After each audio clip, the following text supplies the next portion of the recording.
చూస్తున్నాం. చైనాని వణికించింది భూకంపం. తెల్లవారుజామున ఒక్కసారిగా భూమి కంపించడంతో చైనా వాసులు భయభ్రాంతకు గురయ్యారు, పరుగులు పెట్టారు. ఒక్కసారిగా ఈ భూకంపం బారిన పడిపోయి అంతా కూడా ఒక్కసారిగా వణికిపోయారు. సో ఒకసారి మన ఆర్టీవీ స్క్రీన్ పైన దృశ్యాలు చూస్తున్నాం. సుమారుగా 4.6 మ్యాగ్నిట్యూడ్తో 4.6 రిక్టర్ స్కేల్ పై నమోదైంది ఈ భూకంపం. ఒక్కసారిగా ఈ షాపింగ్ కాంప్లెక్స్లోని కొన్ని దృశ్యాలు ఇవి. చైనాలోని షాపింగ్ కాంప్లెక్స్లో అక్కడ ఒక్కసారిగా భూమి కంపిస్తున్న దృశ్యాలు అవి. 4.6 రిక్టర్ స్కేల్ పై నమోదైంది. సుమారుగా 10 కిలోమీటర్ దగ్గర భూకంప కేంద్రం నమోదైంది. సో ఇది సైరన్ మోగుతోంది. చైనాలో ఒక్కసారిగా భూమి కంపించడంతో ప్రజలంతా భయభ్రాంతకు గురయ్యారు. సైరన్ మోగుతోంది అంటే ఎమర్జెన్సీ సిచ్యువేషన్ ని తలపిస్తోంది.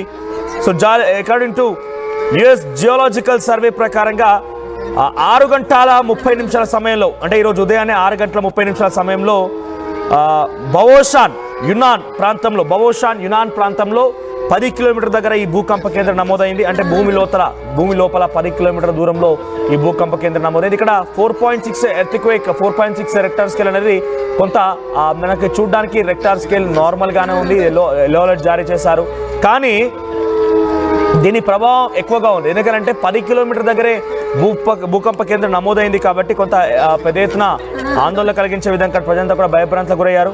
బహుశా ఇది పాకిస్తాన్కి సహకరించడానికి ప్రకృతి కూడా వారిని ఉపేక్షించడం లేదు. ప్రకృతి కూడా వెంటాడుతోంది చైనాని మాత్రం చాలా క్లియర్ అర్థమవుతోంది. మయన్మార్, చైనా రెండు కూడా ఎఫెక్ట్ అయ్యాయి.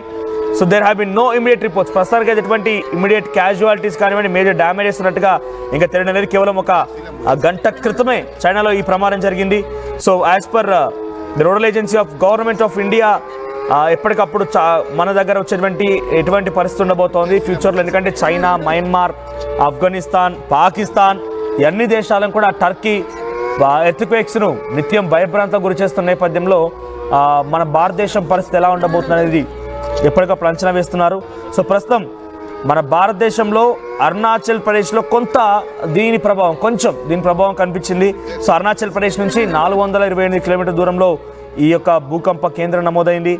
అటు మయన్మార్ నుంచి సుమారుగా 450 కిలోమీటర్ దూరంలో, సో ప్రస్తుతానికి సుమారుగా మయన్మార్ నుంచి 500 కిలోమీటర్ దూరంలో, భారతదేశం నుంచి సుమారుగా 420 కిలోమీటర్ దూరంలో ఈ భూకంప కేంద్రం నమోదైంది చైనా ప్రాంతంలో. బావోషన్ యౌనా ప్రావిన్స్ లో గతంలో కూడా వచ్చాయి 2025 జనవరిలో.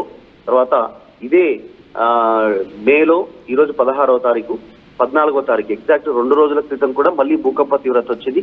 దీని ఎఫెక్ట్ మయన్మార్ కానీ, పాకిస్తాన్ కానీ, ఆఫ్ఘనిస్తాను, చైనాతో పాటు వీటన్నిటికీ ఎఫెక్ట్ ఉన్నట్టుగా చెప్తా ఉన్నారు.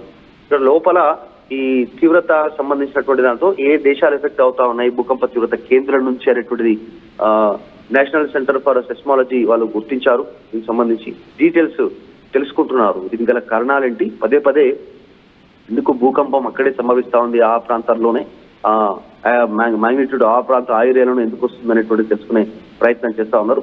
ఒక్కసారిగా ప్రజలు భయాందోళనకు గురయ్యారు భూకంప తీవ్రతతో. కాకపోతే వరుస భూకంపాలు అదే ప్రాంతంలో, ఆ చుట్టుపక్కల ప్రాంతంలోనే ఇది రావడం 2025 సంవత్సరంలో జనవరి, తర్వాత ఇప్పుడు జనవరి నుంచి ఇక్కడ తీసుకుంటే ఈ రోజు మే వరకు మొత్తం 3 సార్లకు పైగా భూకంప తీవ్రత అదే ప్రాంతంలో నమోదు కావడంతో కాస్త ఆందోళన చెందుతున్నారు ప్రజలంతా కూడా. మధు, అంటే వరుసగా వెస్టర్న్ కంట్రీస్ లో మొత్తం కూడా ఈ భూకంపాలు సంభవిస్తున్నాయి. పాకిస్తాన్, ఆఫ్ఘనిస్తాన్, టర్కీ, తర్వాత ఇటు చైనా, మయన్మార్, ఇవన్నీ కూడా అంటే భారతదేశం చుట్టుముట్టు దేశాలన్నింటిలో కూడా భూకంపాలు నిత్యం సంభవిస్తున్నాయి. రోజుకొకసారి కంపల్సరీగా భూకంపాలకు సంబంధించి వార్తలు వింటూనే ఉన్నాం. So national centre for seismology ఎప్పటికప్పుడు గమనిస్తోంది అని చెప్తున్న నేపథ్యంలో ఏం జరిగి ఉంటుంది, అసలు భూమి పొరల్లో ఎటువంటి కదలికలు ఉన్నాయి, అటు ఆ ప్రమాదం ఏదైనా భారతదేశం పైన పడే అవకాశం ఉందా?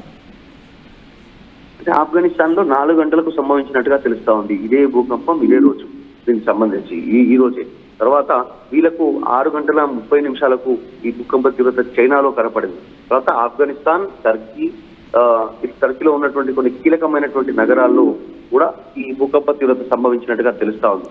దీంట్లో అంటే డీటెయిల్స్ ఇంకా 120 కిలోమీటర్ల లోతులోనేమో ఆఫ్ఘనిస్తాన్, టర్కీలో కనబడ్డట్టుగా తెలుస్తా ఉంది. చైనాలోనేమో దాదాపు 30 కిలోమీటర్ల దూరంలో దీనికి సంబంధించినటువంటి 10 కిలోమీటర్ల లోతులో చైనాలో కనపడినట్టుగా తెలుస్తా ఉంది. అంటే ప్రధానంగా ఇది చైనాలో భూకంప తీవ్రత ప్రారంభమైంది, దానితో చుట్టుపక్కల ఉన్నటువంటి దేశాల్లో కూడా ఎఫెక్ట్ కనపడతా ఉంది. భూటాన్, తర్వాత మయన్మార్, పాకిస్తాన్, ఆఫ్ఘనిస్తాన్, టర్కీ ఈ దేశాల్లో కూడా దీని తీవ్రత కనిపించింది. దీనికి సంబంధించి పూర్తి స్థాయిలో డీటెయిల్స్ కోసం చూస్తా ఉన్నారు. ఈ డీటెయిల్స్ లో ప్రజెంట్ అయితే national centre for seismology department ఉందో భూకంప తీవ్రతను అంటే మధు మీరు చెప్తున్న ప్రకారంగా ఆఫ్ఘనిస్తాన్ లో కూడా ఉదయాన్నే తెల్లవారుజామున 5-6 గంటల ప్రాంతంలో అక్కడ భూమి కంపించినట్టుగా తెలుస్తోంది. సో చైనాలో 6 గంటల 30 నిమిషాల సమయంలో, అంతకంటే ముందే 5 గంటల సమయానికి టిబెట్ ని కూడా భూకంపం వణికించింది. నేపాల్ లాంటి ప్రాంతాల్లో కూడా భూమి కంపించినట్టు తెలుస్తోంది. అక్కడ ఏకంగా 5.7 తీవ్రతతో భూమి కంపించింది. సో వరుసగా గంటల వ్యవధిలోనే వివిధ దేశాల్లో ఈ భూమి కంపించడం చూస్తూ ఉంటే ఈ ప్రభావం భారత్పై ఎటువంటి విధంగా పడే అవకాశం ఉంది? మన దగ్గర నేషనల్ సెంటర్ ఫర్ సిస్మాలజీ ఎటువంటి అంచనా వేస్తోంది? ఎగ్జాక్ట్లీ గతంలో కూడా కాస్త కంపించినటువంటి సిచ్యువేషన్ కనపడింది మనకు. ఢిల్లీలో కానీ కొన్ని ప్రాంతాల్లో భూ ప్రకంపనలు వినపడ్డాయి. భూకంపనలతో కాస్త ప్రజలు ఆందోళనకు గురయ్యారు.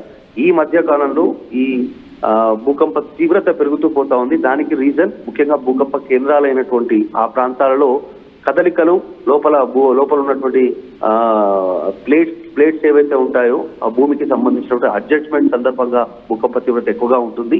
దాని ఎఫెక్ట్ ఆ చుట్టుపక్కల ప్రాంతాల్లో ఎక్కువగా ఉంటుంది మొదట. తర్వాత పక్కన ఉన్నటువంటి దేశాలకు కూడా ఇది కాస్త వైబ్రేషన్ లాగా చిన్న కదలికల రూపంలో కాస్త కంపించినట్టు, భూమి కంపించినట్టు, బిల్డింగ్లు కాస్త ఊగినట్టు కాస్త ఆందోళనకు గురయ్యే పరిస్థితి ఉంటుంది. కానీ ఎక్కువ తీవ్రత మాత్రం చైనాలో కనపడతా ఉంది. చైనాలో రిపీట్ అవుతా ఉంది ఇది పదే. దానికి గల కారణాలను తెలుసుకునే ప్రయత్నం చేస్తా ఉన్నారు. రైట్ మధు. సో వరుసగా భూమి కంపిస్తోంది. అటు చైనాలో, అంతకంటే ముందు టిబెట్లో, అంతకంటే ముందు ఆఫ్ఘనిస్తాన్ అనే ప్రాంతాల్లో కూడా. ఆఫ్ఘనిస్తాన్లో సుమారుగా 6 గంటల ప్రాంతానికి అక్కడ భూమి కంపిస్తే అక్కడ కూడా సుమారుగా 4.0 తీవ్రతతో నమోదైంది. ఆ తర్వాత చైనాలో 4.6 తీవ్రతతో ఇప్పుడు లేటెస్ట్గా బోషాన్ అనే ప్రాంతాల్లో ఈ యొక్క భూమి కంపించినట్టు తెలుస్తోంది. 10 కిలోమీటర్ల దగ్గర భూకంప కేంద్రం నమోదైంది. అంతకంటే ముందు ఈ 2 దేశాల కంటే ముందు టిబెట్ లాంటి ప్రాంతాల్లో కూడా 5.9 తీవ్రతతో అక్కడక్కడ భూమి కంపించింది. టిబెట్స్ సిగాట్సే సిటీలో ఈ భూమి కంపించింది. సుమారుగా 5 గంటల 10 నిమిషాల ప్రాంతంలో టిబెట్లో భూమి కంపించింది. సో ఎగ్జాక్ట్గా 6 గంటల 30 నిమిషాల సమయంలో 4.6 తీవ్రతతో చైనాలో భూమి కంపించింది. సుమారుగా 100 కిలోమీటర్ల రేడియస్ వరకు కూడా దీని ప్రభావం కనిపించింది. 10,000 మంది అక్కడ నివసిస్తూ ఉన్నారు. అంటే ఈ 100 కిలోమీటర్ రేడియస్లో అంటే చాలా తక్కువ అని భావించాము, ఎందుకంటే చాలా దూరంగా ఉన్నాయి కాబట్టి ఆ రకంగా ఉంటుందేమో బహుశా. సో 10,000 మందికి పైగా అక్కడందరూ కూడా ఇబ్బందులు పడేది తెలుస్తోంది. సో దీని విషయం పైన అథారిటీస్ ఇప్పటికే ఒక అలర్ట్ జారీ చేశాయి. ప్రజలందరూ కూడా సేఫ్ జోన్లకి లేకపోతే అలర్ట్గా ఉండాలని చెప్తుంది. ఎందుకంటే వరుసగా భూకంపాలు వస్తున్నాయి కాబట్టి ఒక్కసారి వచ్చిందంటే డెఫినెట్గా దాని ప్రభావం మరింతగా ఉండే అవకాశం ఉన్న నేపథ్యంలో చైనాలో ఉన్నటువంటి ప్రజలను ఒక్కసారి అలర్ట్ చేసింది. ఎందుకంటే ప్రభుత్వం అందరినీ కూడా తగు జాగ్రత్తలు తీసుకోవాలని చెప్పింది. సో ఈ నేపథ్యంలోనే మీరు గమనించండి, పాకిస్తాన్లకు సపోర్ట్ చేసిన ప్రతి ఒక్కరికి కూడా ప్రకృతి సైతం వదిలిపెట్టడం లేదు. పాకిస్తాన్లో కూడా వరుస భూకంపాలు అక్కడ ప్రజలు బెంబేలెత్తిస్తున్నాయి. చైనాలో అటువంటి పరిస్థితి ఉంది, టర్కీలో అటువంటి పరిస్థితి ఉంది. మనం గమనిస్తున్న మయన్మార్ లాంటి దేశం కూడా వారికి సహకరించింది, అక్కడ అదే పరిస్థితి ఉంది. సో ఎటు చూసినా కూడా ఈ పాకిస్తాన్ కుక్కలకు సహకరించే ప్రతి ఒక్కరిని కూడా ప్రకృతి వదిలిపెట్టడం లేదు అనేది మాత్రం చాలా క్లియర్గా అర్థమవుతోంది.